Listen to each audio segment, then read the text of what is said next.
ಶ್ರೀ ಗಣಪತಿ ಶಾರದಾ ಗುರುಭ್ಯೋ ನಮಃ. ಲೋಕ ಸಮಸ್ತ ಸುಖಿನೋ ಭವಂತು.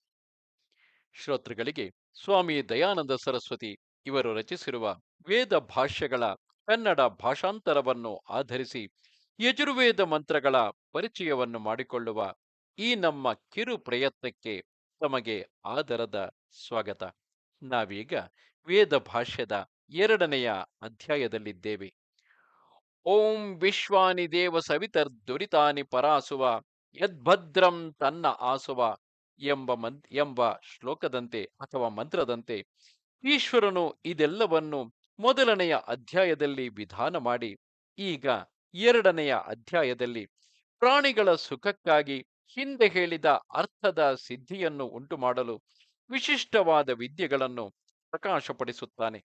ನಾವೀಗ ದ್ವಿತೀಯ ಅಧ್ಯಾಯದ ಮೊದಲನೆಯ ಮಂತ್ರವನ್ನು ಗಮನಿಸೋಣ.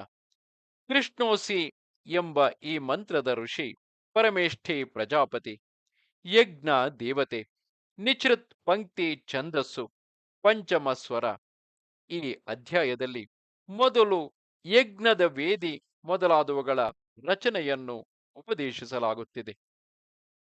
कृष्णो अस्याखरेषु अग्नये स्वाजुष्टम् प्रोक्ष्यामि वेदिरसि बर्हिषे स्वाजुष्टाम् प्रोक्ष्यामि बर्हिरसि स्तुभ्यः स्वाजुष्टम् प्रोक्ष्यामि.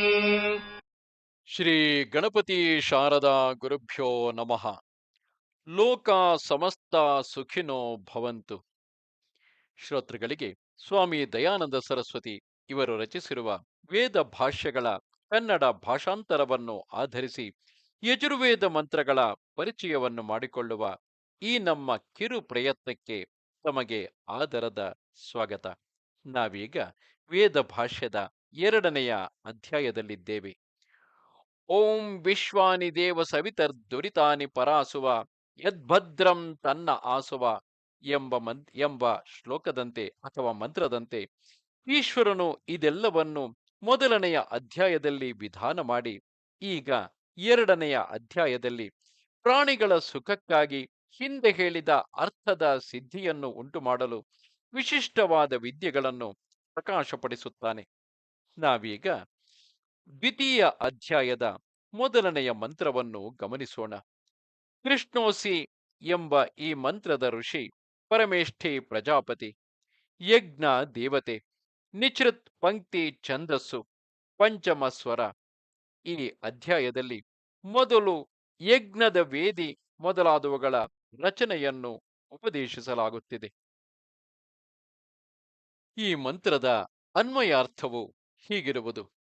ಕೃಷ್ಣ ಅಗ್ನಿಯಿಂದ ಅತ್ಯಂತ ಸೂಕ್ಷ್ಮವಾಗಿ ಚೂರು ಮಾಡಲ್ಪಟ್ಟು ವಾಯುವಿನಿಂದ ಆಕರ್ಷಿಸಲ್ಪಟ್ಟದ್ದಾಗಿ ಯಜ್ಞವು ಅಂದರೆ ಯಜ್ಞದಲ್ಲಿ ಹೋಮ ಮಾಡಿದ ಪದಾರ್ಥವು ಹಸಿ ಆಗುತ್ತದೆ. ಅಖರೇಷ್ಟ ಸುತ್ತಲೂ ತೋಡಿ ಮಾಡಿದ ಯಜ್ಞವೇದಿಯಲ್ಲಿ ಇರುವುದಾಗಿ ಅಥವಾ ಇರುವಂತಹ ಅಗ್ನಯೇ ಅಗ್ನಿಗಾಗಿ ಅಥವಾ ಅಗ್ನಿಯಲ್ಲಿ ಹೋಮ ಮಾಡುವುದಕ್ಕಾಗಿ ಆ ಹವಿಸ್ಸನ್ನು ಜುಷ್ಟಂ ಪ್ರೀತಿಪೂರ್ವಕವಾಗಿ ಸಂಶೋಧಿತವಾದ ಪ್ರೋಕ್ಷಾಮಿ ಶುದ್ಧಿ ಮಾಡಿದ ಘೃತ ಮೊದಲಾದುವುದರಿಂದ ಪ್ರೋಕ್ಷಿಸುತ್ತೇನೆ. ವೇದಿಹಿ ಸುಖ ಪ್ರಾಪ್ತಿಗೆ ಸಾಧನವಾದ ವೇದಿಯು ಹಸಿ ಅಂತರಿಕ್ಷದಲ್ಲಿ ಇದೆ.